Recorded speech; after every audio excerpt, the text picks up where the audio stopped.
ये उस समय का प्रसंग है जब भगवान श्री रामचंद्र जी सुग्रीव से मित्रता करने के बाद जब बाली को मारने जाते हैं और जब पहला बाण बाली को मारते हैं तो बाली क्या कहता है?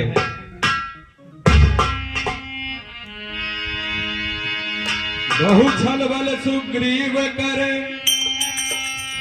बहु छल बल सुग्रीव करे, ये हारा भय मानी, मारा बाली राम तब हृदय माध सरता। बाली कहता है कैसे भैया देसी कहारवा में कैसे? अरे मर परनवली राम, हो मर परनवली राम, अरे होई के दशरथ के ललनवा मर परनवली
तो बाली कहता है मैं बैरी सुग्रीव प्यारा और बुढ़ कौन नाथ मोहि मारा, ओ अनुज बधु भगनी सुत नारी, सुन सट कन्या समचारी, अरे पालन करते हैं धर्म मोर पर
श्री रामचंद्र से, हे सतराचर जग के स्वामी, ओ मानन नारी महनवा, आज परा मोर चितवई स्वामी, अरे लागे हमरे बनवा, अरे देखो तो हरे ही समनवा मोर पर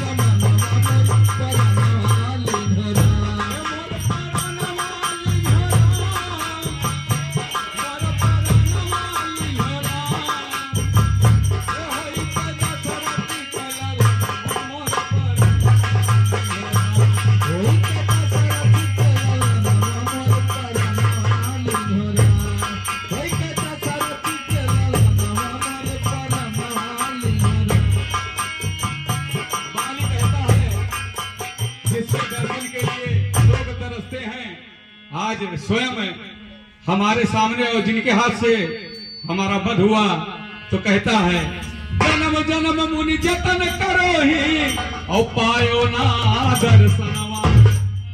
जन्म जन्म मुनि जतन करो ही और पायो ना दर्शनवा। आज हमारी भाग बड़ी है अरे हमारे खड़े समनवा। अरे जाब रघुबरे तोहरे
भाग सुन गर्जनवा।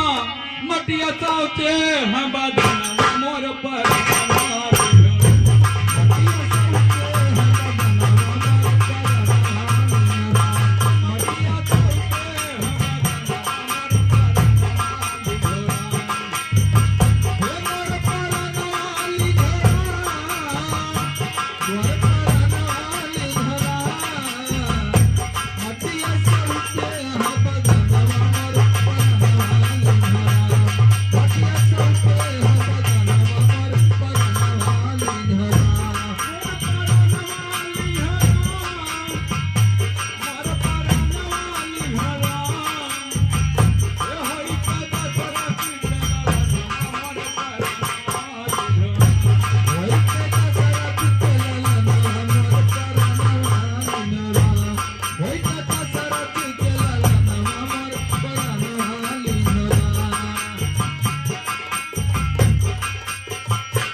हे जगतारण जग के स्वामी ओ हमें दियो दर्शनवा। हे जगतारण जग के स्वामी हमें दियो दर्शनवा। और रामदास जी भजन करत हैं अरे गाय गाय कीर्तनवा। अरे राखो अखिया के समन